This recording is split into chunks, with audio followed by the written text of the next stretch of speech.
Hello and welcome to your in-depth monthly horoscope for May for the Sun or the Ascendant. If you've yet to subscribe to my channel, I'd be honoured if you did so now. Please click or tap on the bell notification symbol. Also, if you'd like to have a one-to-one consultation with me, please see the link below and you can check out my testimonials.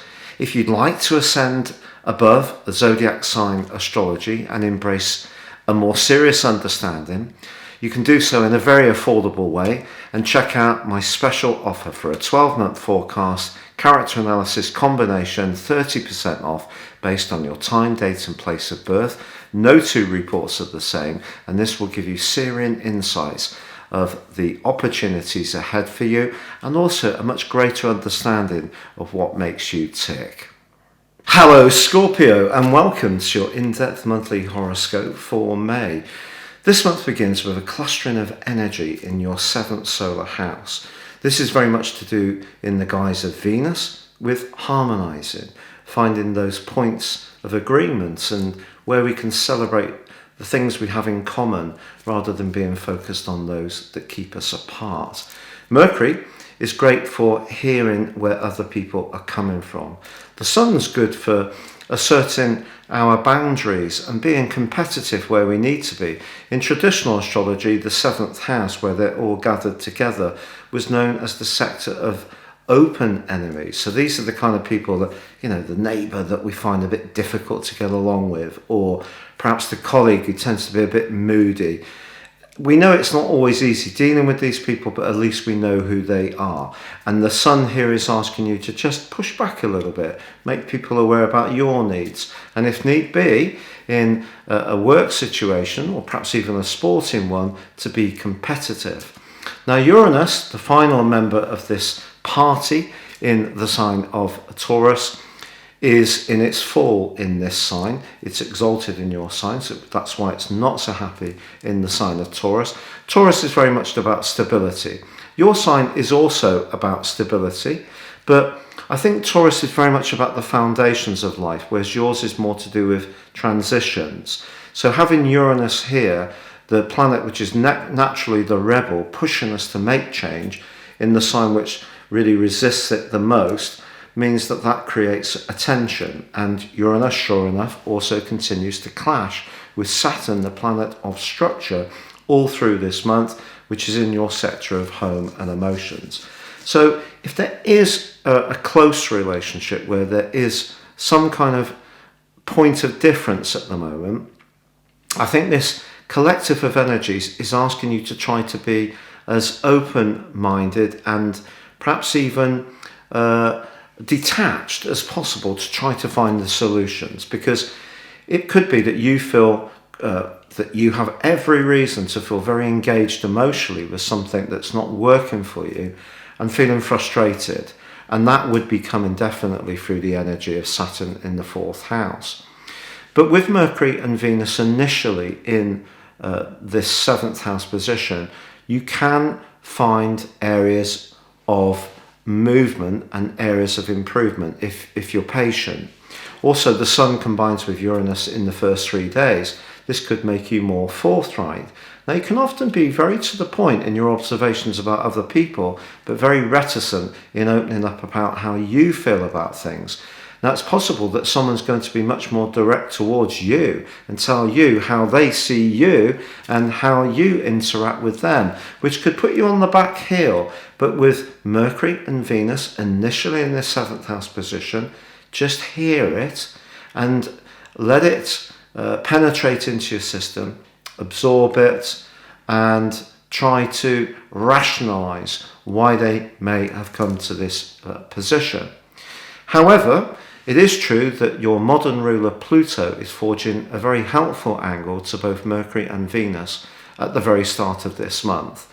So you could have a conversation that perhaps does reveal some points of view or opinions or some values which haven't been shared freely before, but it can be done in a very constructive way. There is a real opportunity for that. If not, as Mercury moves on the 4th into the sign of Gemini, it dives deep and it starts acting out as if it was in your sign. It gives you that natural love of discovery, but also that natural love and curiosity of what's mysterious or perhaps not particularly obvious. The 9th sees Venus play catch up, joining up with Mercury in Gemini. They both also catch up with the North Node, which is in this location. The Sun's going to be moving into Gemini on the 20th. So as this month goes on, it gets deeper. But on the 11th, we have a new moon. And this is an opportunity, whether your relationships have been good, bad, indifferent, or someone new's coming into your world, or you're wanting to set your intention to create that pull to bring someone into your situation. This particular new moon is magnificent because of the role of Neptune. Yes, Neptune can be dreamy, drifty and draining, but on this particular new moon it can be very uplifting and give you a kind of sensory insight into the type of relationship you would really like. And the new moon is asking you to really think this is what you want and pull it to you in a very positive way. Now on the 13th, Jupiter, the planet of growth and traditionally of good fortune, moves into your 5th solar house. This is really great news. It's going to be here through to the 2nd of July and then the last 3 days of 2021. Now this is unusual because usually Jupiter spends around about 12 months in each zodiac sign, and it takes around about 12 years to go through its entire cycle. But it's hopping into your sister water sign of Pisces this year for this 3.5 month stay. It is going to be going retrograde from next month on the 20th. That can bring a slowing down, I agree. But the 5th house is about joy. It's about what you want to bring into your world that's uplifting and bright and gives you a sense of playfulness. And it's where you can express your talents, especially your creative talents. Also from the 10th through to the 15th, Mercury forges a very constructive link with Saturn. Saturn remains in that 4th solar house. In fact, he himself is going to slam on the proverbial brakes on the 23rd. But this link between Mercury and Saturn, and then from the 17th to the 19th, Venus and Saturn, enables you to discuss something in a deep way, but in a way that really can bring an accord. And it could be about a business matter, it could be about a property matter, some kind of clarity can come through. It is true to say on the 15th itself that Mercury goes into shadow. This means it's slowing down, preparing for the retrograde, which begins on the 29th. Does it mean that all your long-term financial affairs are going to become blighted by bad news? No. It means you need to keep an eye on them in a very precise way. But it also suggests that if you've been neglecting this area of your situation, it's time to reappraise them. So, for example, if you haven't got a formal advisor and you run your own business and perhaps you're doing your own bookkeeping, are you actually paying a bit too much tax? Are you not understanding some of the legitimate expenses you can claim? If in terms of a property matter, is it a good idea to get some advice, not just from reading an article on the internet, which may be very helpful, but by someone or from someone who's doing this kind of stuff day in and day out, because they can give you a much more penetrating insight. So don't see Mercury retrograde and shadow as a universally bad thing. It's not. In week 3, however, the Sun in your 7th house of relating does forge a great link with Pluto. So something can get discussed there which really, really pleases you, but also you can change your relationship to yourself in terms of your philosophies, and that can be very helpful too. From the 18th to the 24th, however, Jupiter clashes with the Sun. Now the Sun isn't quite in Gemini until the 20th, but it kind of represents the same energy. So for you, it's possible that if you are tempted by some kind of investment or speculative venture, that you really don't go in there without doing your due diligence. Usually Scorpio people are pretty savvy. You don't do anything in a rush. You scrutinize things carefully. But what Jupiter says to us in its right angle with the Sun is live in the moment. Be a little bit more optimistic about where things can go. Push outside our safety zone. It can be fun, exciting. And then when we're out there, we're like, oh my word, this is so scary. So just be aware that if you are doing something a bit different, or a friend is trying to excite you about a get-rich-quick scheme, you just proceed with a degree of caution.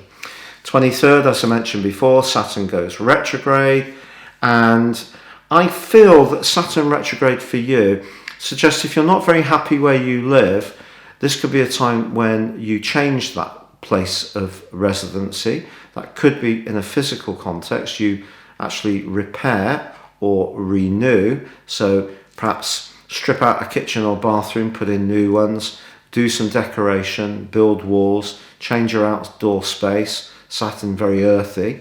Or it could be you do decide to move altogether. On the 26th, the full moon in Sagittarius is all about aligning your longer term finance and your shorter term expenditure in a way which is working, so that one services the other in a very productive manner. On the 29th, Mercury goes retrograde. But as I said, don't see this as only a threat. It can be an opportunity, but it is true that when it comes to shared finances, or perhaps secrets that you're not aware of that other people know, especially where you're very invested in someone, something could come up, or there could be some kind of blockage that occurs. So that's something you may need to work at. But in your advantage and favour, because of your Scorpionic energy, you're used to transitions. You're used to diving deep to deal with situations. You know that superficial conversations and the way people represent themselves isn't always actually what life's about. It's what their true motivations are. So that human psychologist that's at the heart of most Scorpios will help you to deal with this Mercury retrograde pretty well indeed.